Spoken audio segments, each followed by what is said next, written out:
Ser podcast.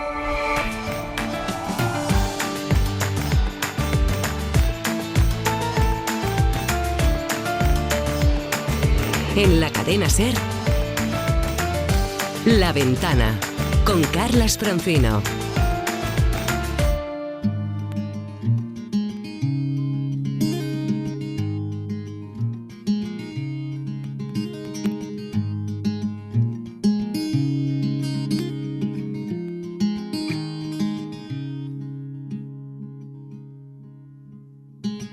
You look so wonderful in your dress. I love your hair like that. The way it falls on the side of your neck, down your shoulders and back. We are surrounded by all of these lies and people that talk too much. You got the kind of look in your eyes as if no one knows anything but us. Should this be the last thing I see? I want you to know it's enough for me. 'Cause all that you are is all that I'll ever need. I'm so in love, so in love, so in love, so in love.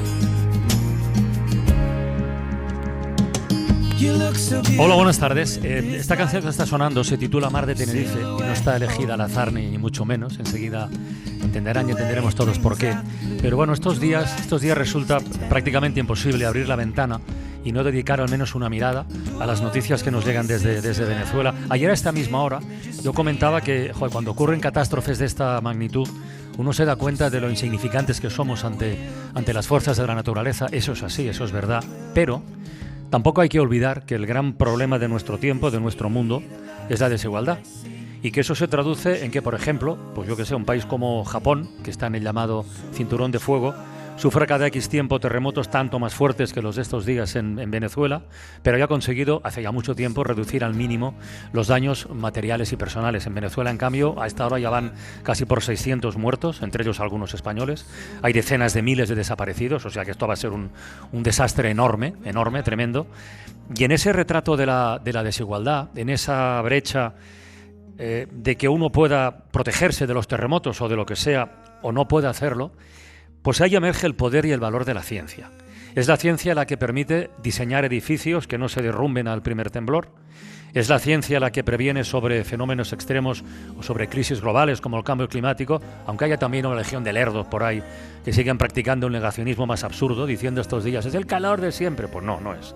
Es también la ciencia la que permite combatir pandemias como la del COVID o buscar en las estrellas, en el espacio, información que puede resultarnos útil aquí en la Tierra. Así que hoy, al abrir la ventana, propongo que, sin perder de vista lo que pueda llegarnos desde Venezuela, propongo una mirada sobre la ciencia y además por un motivo muy especial. Esta tarde les hablamos desde el Teatro del Sauzal, en Tenerife, porque resulta que esta isla, yo creo que fuera de aquí mucha gente no lo sabe, yo desde luego me confieso absoluto ignorante hasta el día de hoy, esta isla, que tiene como el resto de Canarias el cartel de destino turístico preferente, está buscando alternativas para no morir de éxito. Y ha encontrado una precisamente en la ciencia.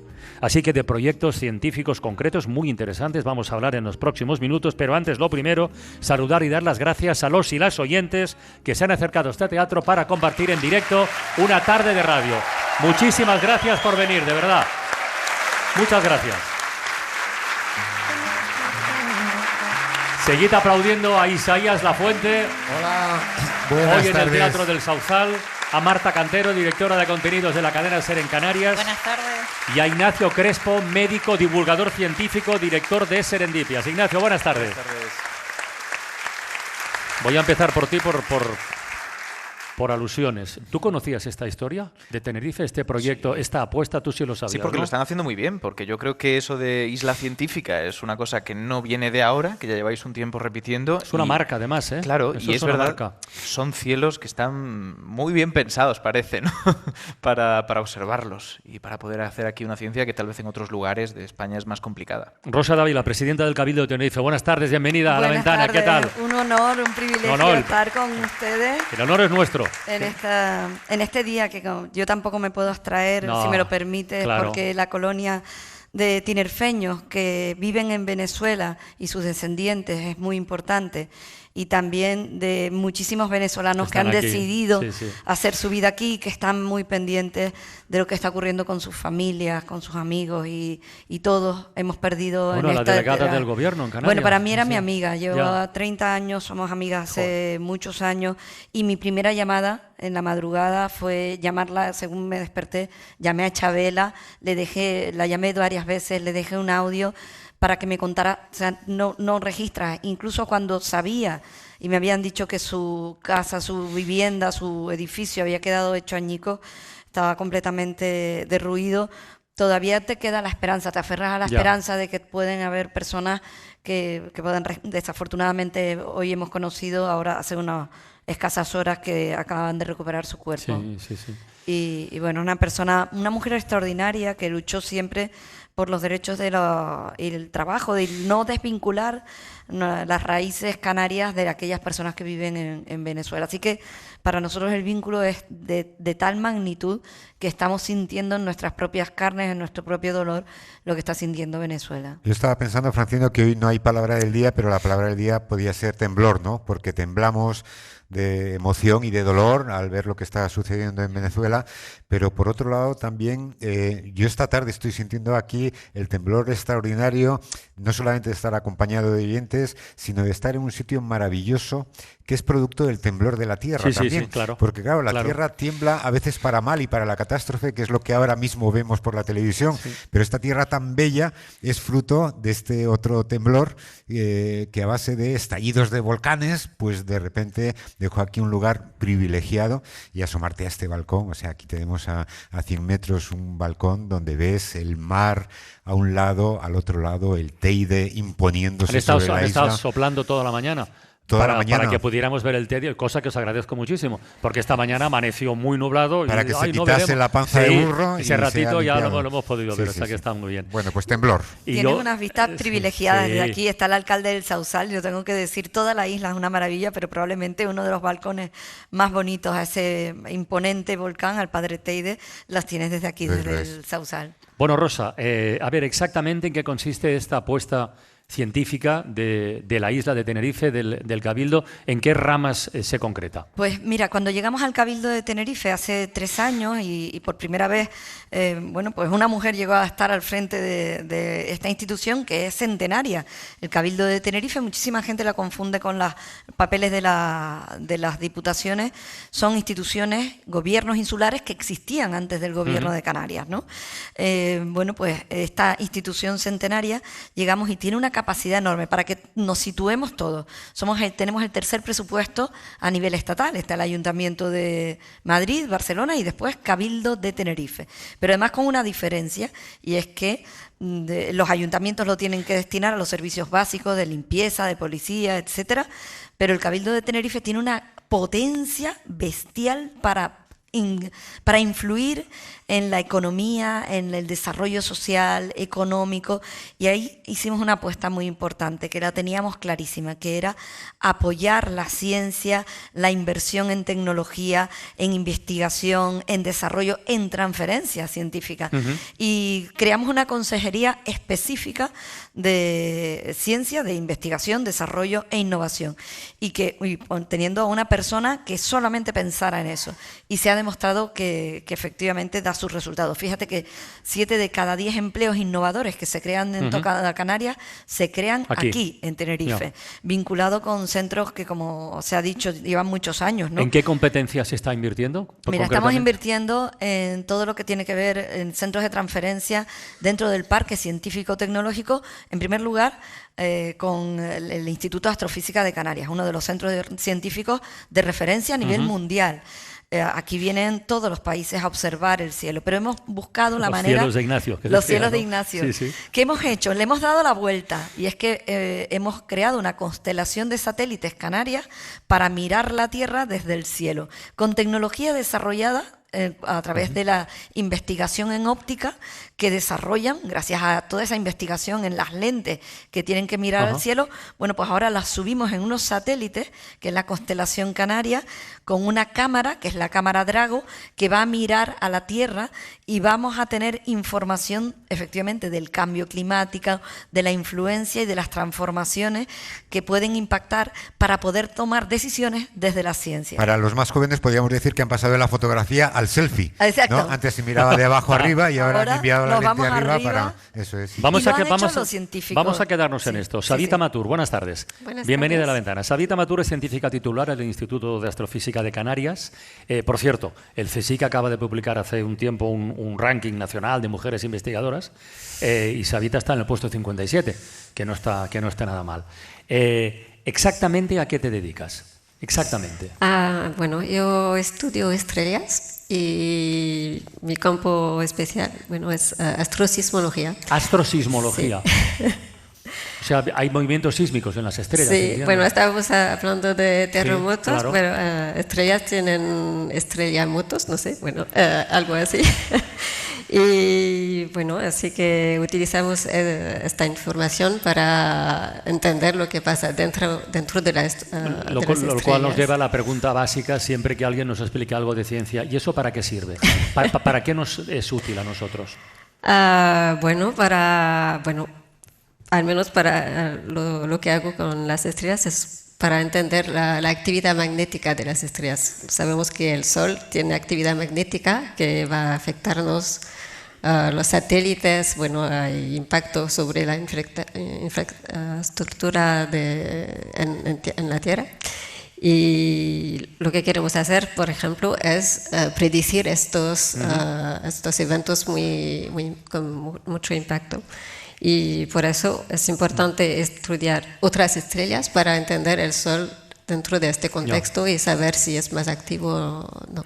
Yo sé que esta pregunta es básica, claro, totalmente de acuerdo. O sea, hay que preguntar por qué. La iremos repitiendo a lo largo de la conversación. Pero como estoy yo aquí y hay mucho científico en la mesa, voy a aprovechar para hacer una cosa que nos suele gustar y es reivindicar que también es bonito saber por qué pasan las cosas aunque no tenga aplicación. Y eso es otro de los puntos chulos, ¿no?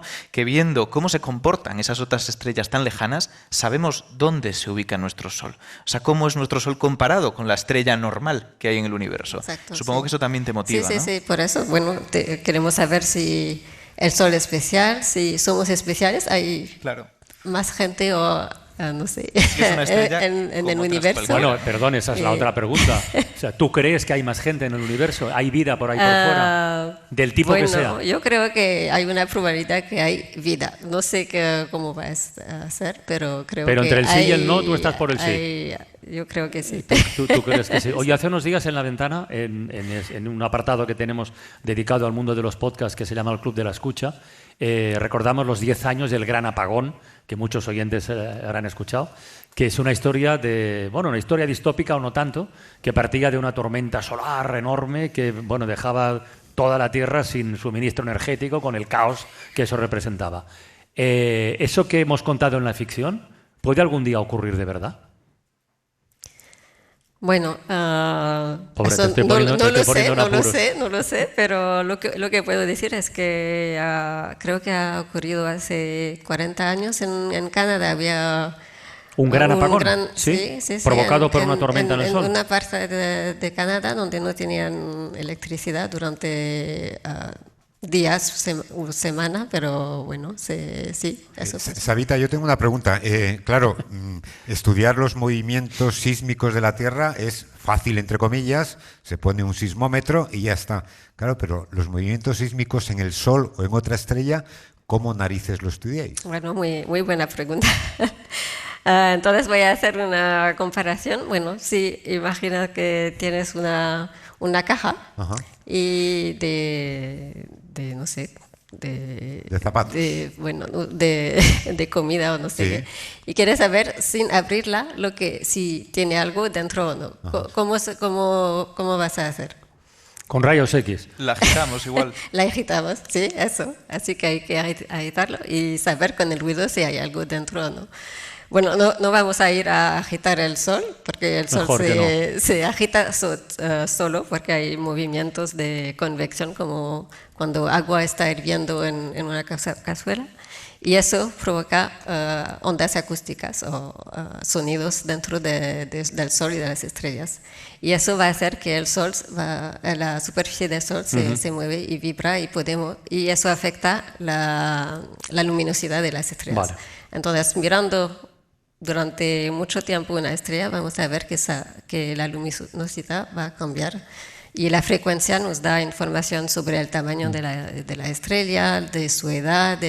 Cuesta seguir algunas cosas, pero está interesante escucharlo. A mí me pasa con los temas de ciencia. Bueno, el tema de la estrategia aeroespacial, tenemos ya algunas pinceladas muy importantes.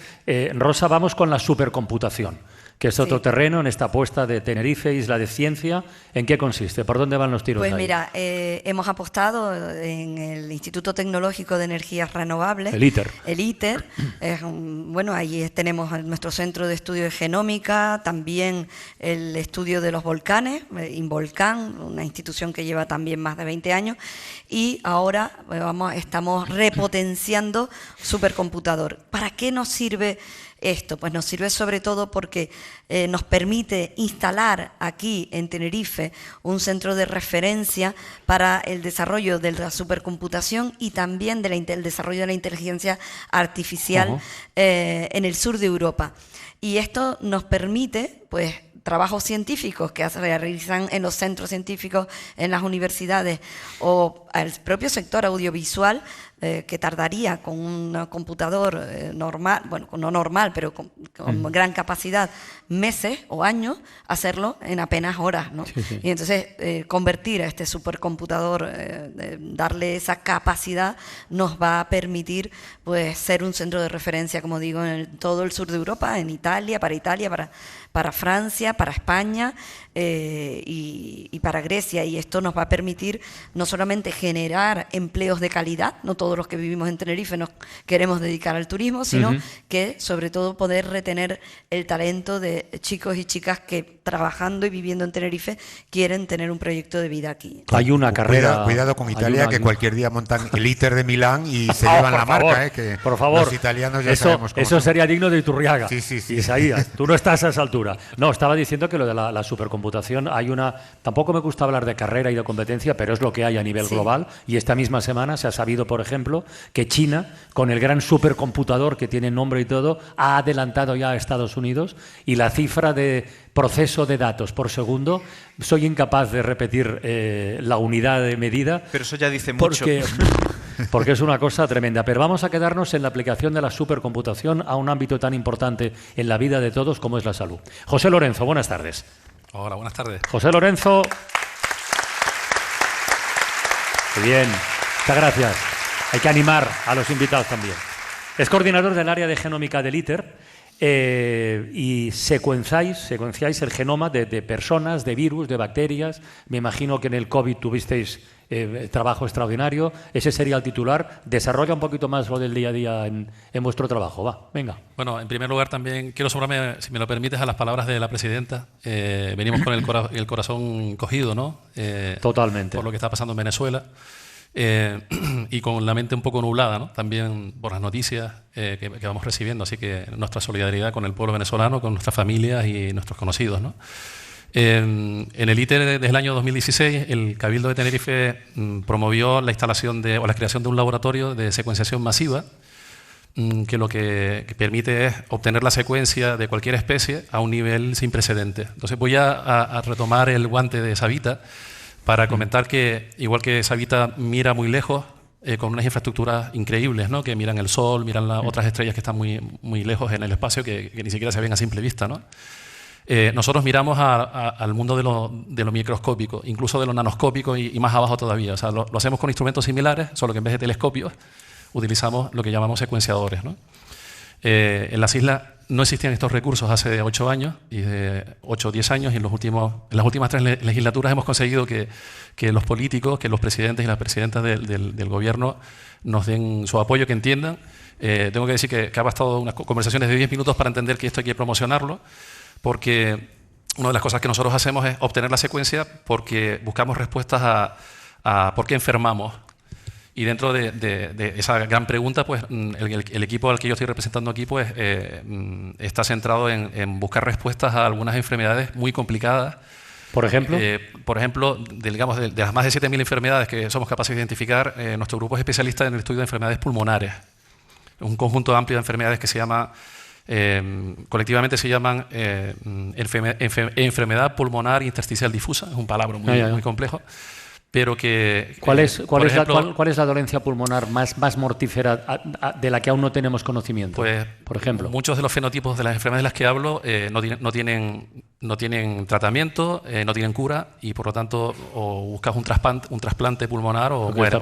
De la fibrosis quística, por ejemplo. La fibrosis pulmonar es una enfermedad que es una enfermedad rara, pero que afecta a muchísimas personas porque está infradiagnosticada. Nuestro equipo es especialista en este fenotipo en concreto.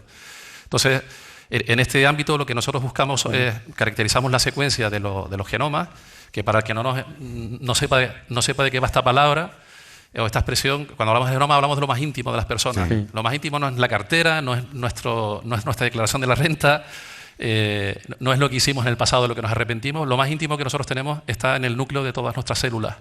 O sea, tenemos miles de millones de células, y en el interior de cada célula hay un núcleo que encierra el material más importante que tiene una persona. ¿Ese es el DNI de verdad? Ese es el DNI de verdad. Y por lo tanto, para poder estudiarlo se requiere una maquinaria, se requiere unos profesionales formados, dinero. Se requiere inversión pública y privada, se requiere tener personas con las neuronas, ¿no? O sea, que haya una inversión potente.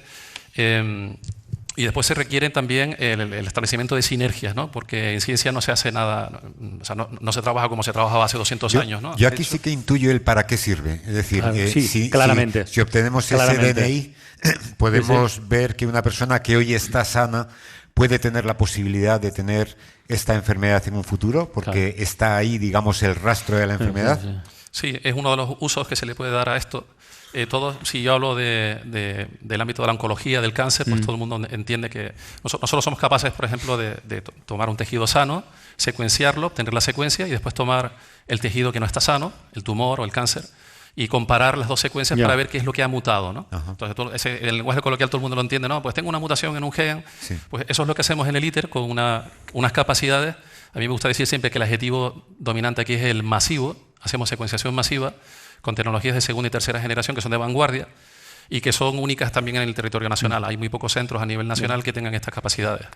Y iba a comentar que, para que la gente se haga una idea, porque estábamos hablando de supercomputación hace un rato y ahora de leer el ADN, y habrá quien piense, bueno, pues ponemos lupas muy grandes y vamos leyendo, ¿no? Letra por letra. Pero la forma en la que se hace es a través de una gran cantidad de trucos que hace una combinatoria casi imposible de resolver por un cerebro humano. ¿Cómo nos cuesta relacionar dos cosas, ¿no? Por ejemplo, nos sienta algo mal un día, pensamos que comimos y decimos, mira, esto fue el pollo que tomé, fue el yogur. Lo hacemos de manera intuitiva y tenemos que relacionar muy pocos conceptos, pero aquí la cantidad de datos que hay dentro del núcleo de una célula es enorme, y la cantidad de enfermedades y cómo se expresan que puede tener esa persona también es muy grande. Trazar estas similitudes, ¿no? Estas uniones, es lo que hace realmente la supercomputación. Exacto. A mí me gustaría, quería, porque comentabas el tema de la financiación, y por supuesto que es importantísima. Todos los científicos dicen que siempre es insuficiente los recursos que se destinan, pero yo creo que también hay una cosa que hay que poner en valor, que es lo que está pasando ahora mismo en esta isla y en Canarias, que es que tiene que haber una política decidida desde las instituciones y una estrategia en la que realmente te lleve la isla a otro lugar, porque tú decías, Ignacio, oye, la marca, esto se viene haciendo hace mucho tiempo, la marca ya existe, pero es desconocida. Totalmente. Porque a Canarias, a quien se nos reconoce solamente como un destino turístico, ¿no? Y hay un potencial de desarrollo de este tipo de proyectos. Todavía estamos, yo no te sabría decir en qué porcentaje, pero mucho mayor del que tenemos, y tiene que haber una apuesta decidida. ¿Sabes a qué huele esto? A política de Estado. Esto es política de Estado. Canarias no son un Estado, pero esto es política de Estado. Pero estamos muy lejos. Si me lo permite, creo que, fíjate, en una institución relativamente pequeña, si nos compartas con el Estado, hemos sido capaces de demostrar que haciendo una apuesta decidida y poniendo las políticas, los recursos, la financiación, los recursos para que los jóvenes se formen, porque esto es muy importante. Y hablando 10 minutos con los afectados, que es lo que decía él, ya está. Y hablas si no con la ciencia, fíjate que en paralelo trabajamos con las universidades públicas, financiando que puedan haber grados en, pues si vamos a necesitar y vamos a tener supercomputación, pues un grado de inteligencia artificial en la Universidad de La Laguna, que va a empezar el año que viene. También grados de ingeniería aeroespacial. Y eso es fundamental, las sinergias entre la universidad y una parte muy importante está financiada por las políticas que pone en marcha el Cabildo de Tenerife. Y yo estoy de acuerdo con que los científicos van a decir siempre que necesitan más, y está bien que lo digan, porque esto es el ejemplo. Y será cierto que lo necesitan. Y es lo que estáis comentando, porque puede parecernos, bueno, en relación a la cantidad de habitantes es relativamente pequeño comparado con otras zonas de la península, y en cambio es ejemplo de tantas cosas en ciencia. Y el motivo es eso, la inversión, porque si queremos ver los cielos necesitaremos telescopios. Si queremos entender cuestiones tan complejas como el ADN y como tantas otras, porque la ciencia ha descubierto que muchas de las preguntas que ha querido responder durante las últimas décadas y siglos tenían ahí un pero, y el pero es nuestra limitación para relacionar datos. Ahora la supercomputación lo permite, habrá que invertir. Yo sí que creo, bueno, aquí hay una política, pero a veces la mirada política es la mirada de la legislatura de 4 años, y muchas veces la mirada de la ciencia es a medio o largo plazo, y es más, a veces inviertes en ciencia y después de 10 o 20 años no ha habido resultados, ¿no? Aunque se hayan podido obtener otros. Sin embargo, yo creo que esto también está cambiando, ¿no, José? Es decir, que yo creo que... Aquí sí. Claro, que la eficacia de la investigación en estos momentos se puede demostrar a más corto plazo que hace 50, 30 o 20 años, ¿no? Sí, eso, Isaías, que dices es muy importante, y además empata con lo que decía de establecer sinergias, ¿no? Buscar colaboraciones, porque no lo puedes hacer tú todo. Claro, claro. ¿no? Estuve mirando una cifra justo antes de venir, hice mi tarea, y resulta que la inversión estatal en investigación es aproximadamente el 2% en investigación. En innovación, de hecho, es bastante menos del 2%, pero bueno, vamos a dejarlo en un 2%, que es más fácil de entender. La inversión nacional en el complejo militar industrial es del 2% también. O sea, ponemos en la misma balanza la parte perdón, estoy hablando de lo que se hace en I+D para el complejo militar industrial. Lo que se hace para múltiples cosas, mirar el cielo o mirar el genoma, también es el 2%, ¿no? Entonces aquí es importante distinguir la productividad, el cómo se invierte de forma inteligente, como decía antes doña Rosa, cuando se descubre un nicho... Ya me puso el doña, me fastidió. No, pues, es la costumbre. Que la gente que nos esté oyendo digan ustedes que soy joven. Somos casi de la misma edad. Pero bueno, como es la jefa, pues bueno, pues Rosa, desde mi punto de vista de ciudadano, que cuando se hace inversión de forma inteligente, no todos nuestros recursos provienen del Cabildo, provienen también de proyectos nacionales e internacionales, ¿no? Entonces, ese tipo de cosas yo creo que hay que ponerlas en valor, ¿no? Que el establecer sinergias para cubrir aquello que tú no puedes cubrir, ¿no? Rosa, tercera pata, geotermia. Pues mira, en geotermia también tiene que ver con la soberanía, y esto tiene que ver también con que somos un territorio aislado, ultraperiférico con respecto a nuestro continente europeo, y tenemos una dependencia enorme de las fuentes de energía fósiles. Y estamos buscando alternativas, además alternativas estables, ¿no?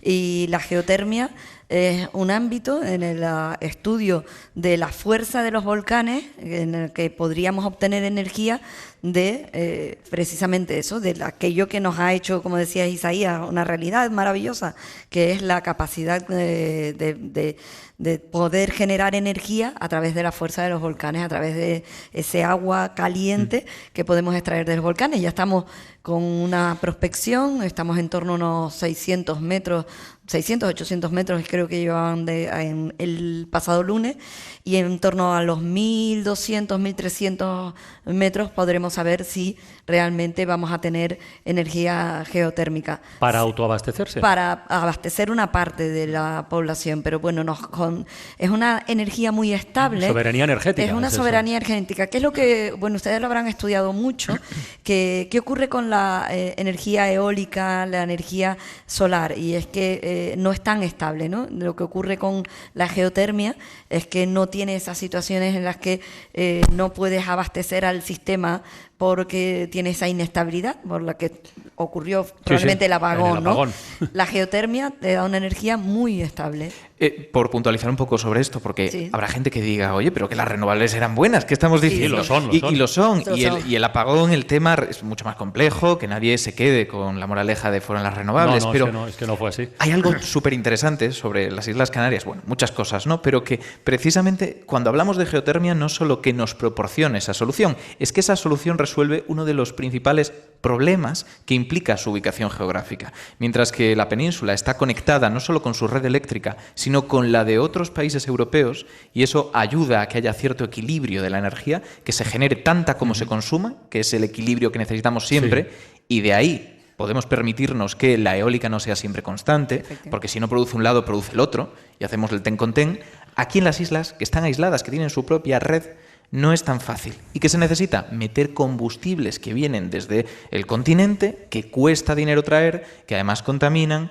La opción de sustituir un porcentaje de esos combustibles, el 20%, por ejemplo, por geotermia, que daría esa estabilidad, es la clave. Y eso es lo que me parece bonito, que el mismo lugar de donde nos viene tal vez el problema, que es que estén aisladas, se resuelve con que sean aisladas porque son un foco volcánico y tienen esa temperatura. Y además no solo bonito, sino fíjate que nosotros en un territorio donde somos islas con mucho viento, con mucho sol, prácticamente todo el año, quizás una de las asignaturas pendientes es que no hemos avanzado en implantación de energías eólicas lo suficiente. Estamos todavía rozando el 20%, Rosa, me parece, en general, en Canarias, ¿no? Fíjate tú, con todo el potencial que tenemos, ¿no? Y ahí la geotermia, somos un territorio volcánico y también podemos llegar a avanzar y a dar un impulso, porque además en torno a las eólicas hay todo un debate sobre el tema de la implantación, lo que ocupa territorialmente también, los molinos de viento, hasta la eólica marina, que también estamos desarrollando. No todo el mundo está de acuerdo en eso. Efectivamente, hay cuestionamientos también, ¿no? O sea, que la geotermia tenemos ahí un potencial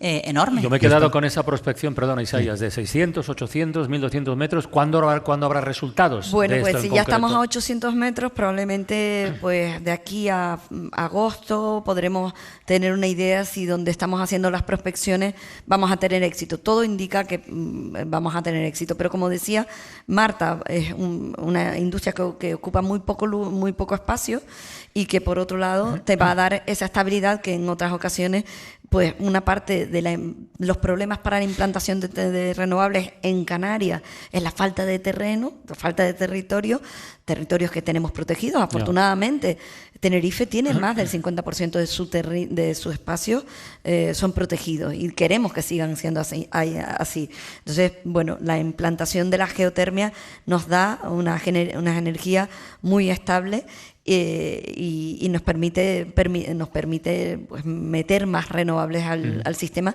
que en otras ocasiones se pierde por el camino la capacidad que tenemos eólica o solar. No, es que esta es otra de las cosas que entiendo desde mi ignorancia científica, ¿no? Pero claro, estamos en un territorio con suelo radiante, digámoslo así, ¿no? Sí, es así. En Castilla es la gloria, la que utilizábamos para calentar las casas y después vino el suelo. Y aquí tenéis un suelo radiante natural. Claro, la cosa es cómo esa energía que está ahí y se sabe que está ahí se puede sacar y se puede convertir, ¿no? Y es que además estamos pensando sobre todo en términos de esa sustitución de la electricidad que producen estos medios. Pero cuando hablamos de geotermia, hay geotermia de distintos tipos. Tenemos de alta entalpía, más de 100 grados, que permite hervir agua y hacer la típica máquina de vapor, pero sofisticada, que básicamente es como funcionan. Sí. Pero tenemos de media entalpía, tal vez, que permite generar energía que no se conecta a la red eléctrica, con lo que no entra en este problema del equilibrio, pero alimentaría industrias, por ejemplo, y de baja entalpía para calentar casas, que necesita menos temperatura incluso. Entonces, eso me parece muy interesante. Y luego otra cosa que has dicho, Isaías,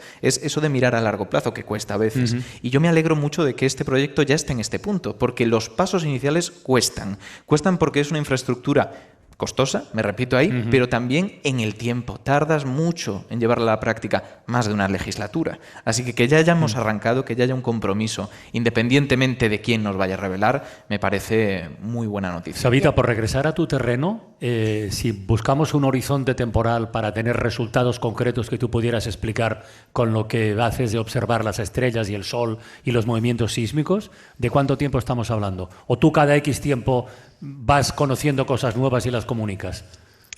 Bueno, no es algo predictible casi. Pero bueno, con las misiones espaciales estamos haciendo mucho progreso sobre eso, así que con la NASA tenemos satélites como TESS, bueno, que está buscando exoplanetas en toda nuestra galaxia. Y el próximo año tenemos la misión espacial de la ESA, Plato, que también va a buscar eso. Así que con toda esta información dentro de los 5 próximos años creo que vamos a avanzar muchísimo. Muy bien. Sí, sí. Oye, dejadme un segundito. Esto tiene que ver con la ciencia también. Yo he comentado al abrir hoy la ventana y al invocar el poder y el valor de la ciencia, que sirve, entre otras cosas, pues para buscar soluciones y hallarlas, en fin, en su caso, a crisis globales como es el cambio climático. Claro, estos días me parece que con la ola de calor, que por cierto, no quiero que a nadie le dé un bajonazo, ha terminado lo actual, pero la EMET ya anuncia que viene otra y que los veranos van a ser así. Y que este va a ser especialmente complicado. Y hay incendios y han muerto más de 150 personas por causas asociadas a la ola de calor. En fin, todo esto que da mucha rabia luego escuchar voces que van en la dirección de negar el fenómeno evidente. Pero tanto es así que en lugares donde, en España podemos estar más o menos acostumbrados, en todo el sur de Europa, pero en Bélgica, por ejemplo, en Bruselas, que lleguen a 40 grados, Qué barbaridad. bueno, teniendo como tenemos un corresponsal de Sevilla, extrañarle no le puede extrañar de dónde viene. Pero allí, Enrique García Pozo, buenas tardes. ¿Qué tal? Calurosas tardes desde aquí, desde Bruselas también, ¿eh? A ver, Bélgica y Países Bajos han activado un tipo de alarma por la meteorología que nunca habían hecho antes, ¿no?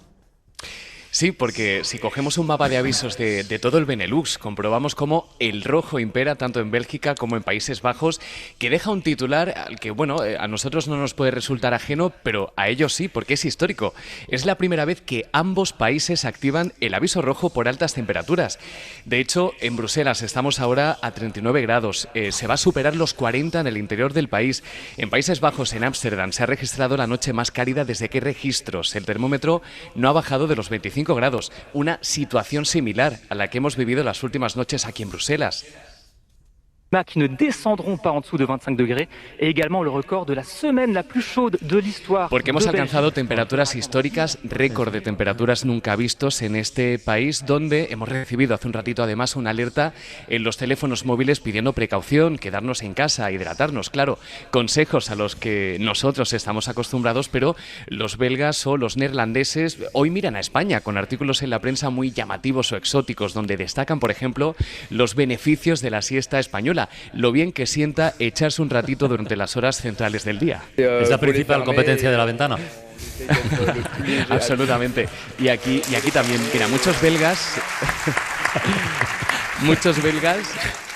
sí, están apostando por quedarse en casa. Se ha disparado la venta de ventiladores y, claro, vemos en el paisaje urbano el fenómeno de los abanicos, tan poco frecuente por estas latitudes, como podéis imaginar.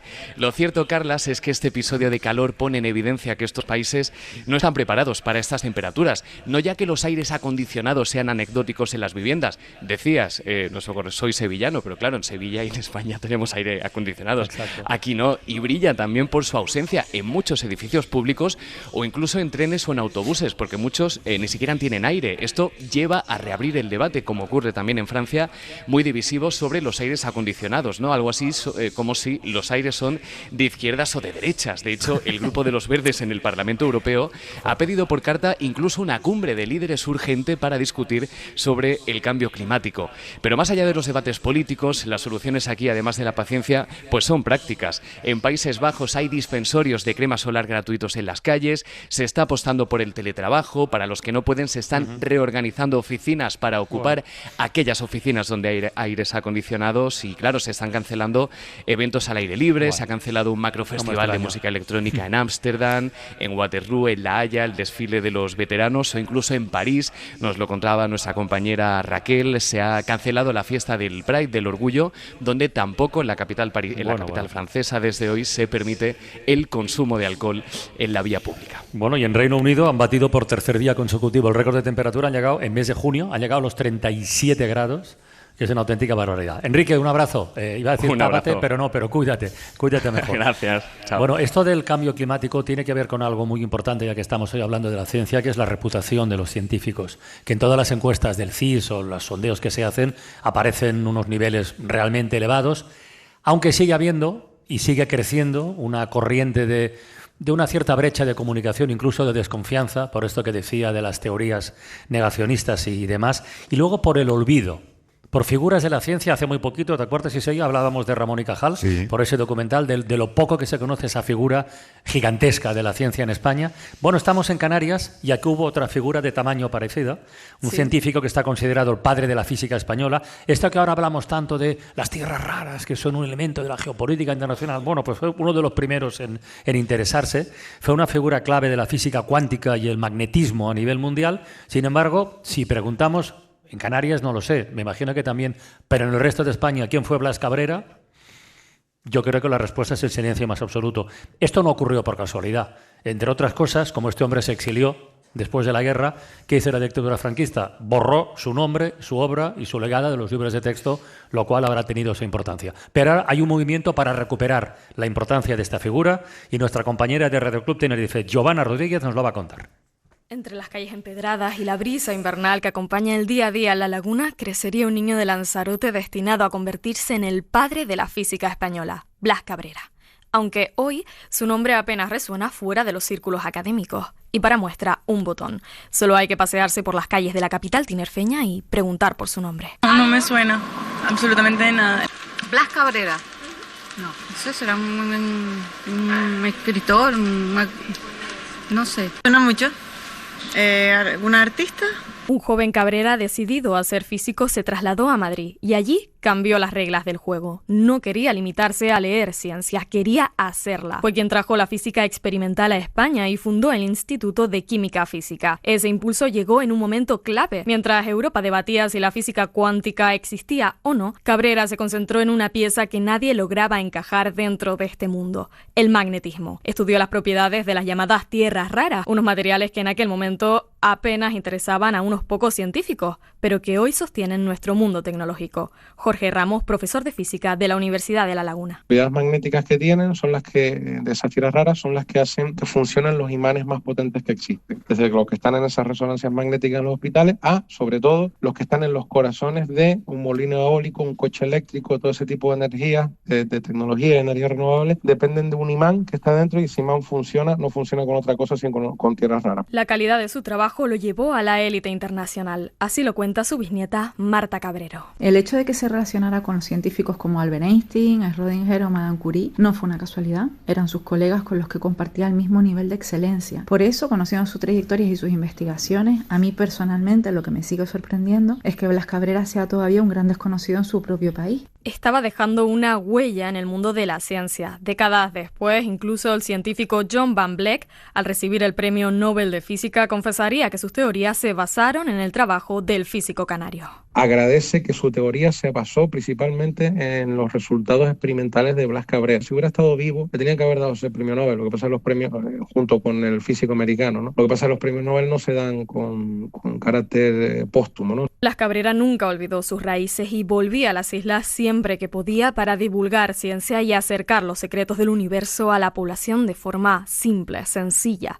Su intervención más recordada tuvo lugar el 10 de diciembre de 1935 en el antiguo Parlamento de Canarias. Verónica Pavés, autora del libro Blas Cabrera, una vida magnética. Era muy bueno divulgando, tan bueno que la gente se quedaba maravillada, ¿no? de escucharlo, porque de repente cuando hay una cosa muy bonita de la ciencia y es que cuando tú la entiendes sonríes y te gusta entenderlo porque sabes que has entendido algo muy complicado. Sin embargo, llegó la guerra civil y envió su legado al olvido. Siempre defendió que un científico debía guiarse por resultados objetivos y que la ciencia no podía atender a los bandos políticos, sino a las evidencias científicas. Esa convicción yo creo que marcó toda su carrera en una época muy convulsa y probablemente también su negativa a alinearse con ninguna de las partes terminó perjudicándole y contribuyó a su exilio. Falleció solo en México en 1945, olvidado por todo un país. Pero el olvido no dura para siempre. Su familia mantuvo vivo su espíritu. En 2022 sus restos regresaron a La Laguna, cerrando simbólicamente un exilio de más de 70 años. Y en el presente, Canarias empezará a celebrar cada 10 de diciembre el Día de las Ciencias Canarias en honor a aquella mítica conferencia. Pues el Día de la Ciencia en honor a Blas Cabrera va a ser que cuando le hagas esta pregunta dentro de 15 o 20 años a la gente va a decir,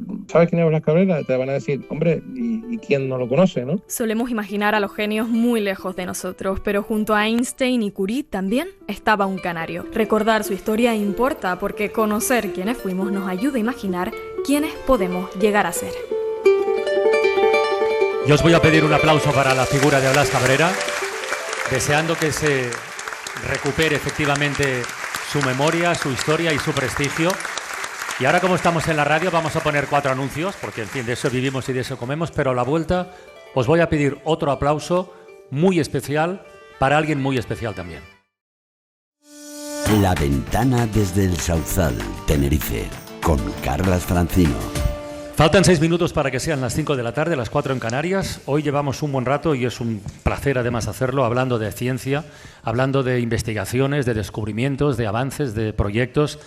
La radio sirve para esto, para divulgar, y la radio es también, sin embargo, entre otras muchas cosas, una autopista para los sentimientos. Y los sentimientos ni se pueden ni se deben disimular, ni mucho menos ocultar. Ayer se cumplió hace exactamente un mes de que una de esas voces que son tan familiares para los oyentes, que establecen ese vínculo de complicidad, de cercanía en el día a día, una voz con nombre propio, que es el de Rafa Panadero, tuvo un accidente muy grave, muy serio, un accidente de moto. Ayer se cumplió un mes y hoy puedo deciros que desde ayer está en casa. Qué bien. Desde ayer está en casa. Desde ayer está en casa. Ha pasado por la UCI, por un montón de pruebas, va a tener que recuperarse durante un tiempo y como al final somos periodistas y hacemos trabajos de campo y de investigación, hemos averiguado cuál es la primera canción que le pusieron cuando empezaba a regir un poco su cabeza después del golpe. Tiene la cabeza muy dura, se pegó un golpetazo tremendo, pero ahí ha salido adelante. Hemos averiguado cuál es la primera canción que le pusieron para tranquilizarle cuando empezaba a despertarse con el tal, y es esta, de Elvis Costello. She may be the face I can't forget, a trace of pleasure or regret, maybe my treasure or the price I have to pay. She may be the song the summer sings, maybe the chill the autumn brings, maybe 100 different things within the measure of a day.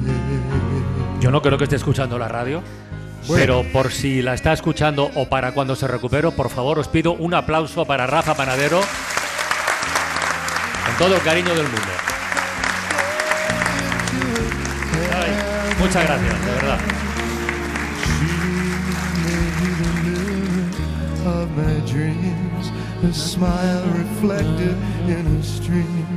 She may not be what she may seem inside her shell. Dicho lo cual, Isaías, dentro de unos minutos tenemos una cita con la Unidad de Vigilancia Lingüística. Sí. No sé si quieres hacer algún tipo de avance. Bueno, yo estoy muy alegre por lo de Rafa Panadero y estoy muy alegre de estar aquí en Canarias hablando de lo que estamos hablando, que es de ciencia, de espacio, porque nosotros siempre hemos tenido una mirada muy amplia sobre el universo. Sabita, para los de la SER, por ejemplo, Marte no es un planeta, es un país. Marte, un país extraterrestre, un país extraterrestre. Es un país extraterrestre, Marte. Y claro, en los informativos, desde hace muchísimo tiempo, cuando contamos las noticias, para nosotros el universo es el extranjero. Estamos llegando ya al filo de las 4 de la tarde, hora en la que a partir de estos momentos ustedes van a escuchar el informativo con las noticias del mundo y del extranjero. Del mundo y del extranjero. Del mundo y del extranjero, donde habrá noticias en ese universo maravilloso. Y después, bueno, grandes descubrimientos sobre el origen del universo. Pues nosotros aquí en la cadena SER hemos dado noticias de que en realidad el ser humano descubrió el fuego en la Tierra mucho antes de que hubiera Tierra. El fuego propiamente dicho se ha descubierto que se utiliza desde mucho antes, desde lo que creíamos que se utilizaba, ¿no? Hace 400.000 millones de años. 400.000 millones poco largo, de años. ¿no? 400.000, ¿no? Ignacio me corregirá, pero yo creo que la Tierra tiene 4,5 millones de años, el universo 13.800, pero el fuego se descubrió hace 400.000 millones de años. 4.500 para la Tierra, justo millones de años, 13.800 para el universo, sí, o sea que mal calculado. Un poquito mal calculado. Bueno, y hemos hablado también aquí de supercomputación, que no nos viene nada mal a los compañeros de la SER, porque nuestra computación natural a veces pues no llega muy lejos. Mira cuántos premios se daban en la Lotería Nacional, por ejemplo, el Día del Gordo. Primero los premios son 100.000, y después los números son muchas menos, son 1.608, muchas menos, son 1.608. Es decir, 100.000 premios y 1.600 números. O sea, si no te toca, es gilipollas. Bueno, eso es. Yo hasta ahora pensaba que teníamos mala suerte, Francino, pero somos gilipollas, ¿eh?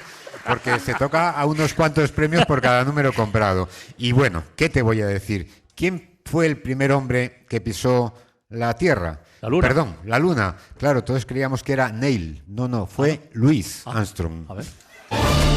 Nos regaló a uno de los personajes más emblemáticos del cómic. Nos acercó a la Luna antes que Louis Armstrong. Nos acercó a la Luna antes que Louis Armstrong. Y sigue conquistándonos 50 años después de haber publicado su último tomo. Bueno. Louis Armstrong en la Luna. Es una imagen Mirando realmente Luna, interesante. sí. Bueno, pues así cerramos esta primera hora de La Ventana. Ignacio y Marta se quedan para seguir en la siguiente hora con la unidad de vigilancia lingüística y la filosofía. Rosa Dávila, José Lorenzo, Sabita Matur. Muchísimas gracias a los tres por esta hora de radio y felicidades por lo que hacéis, de verdad.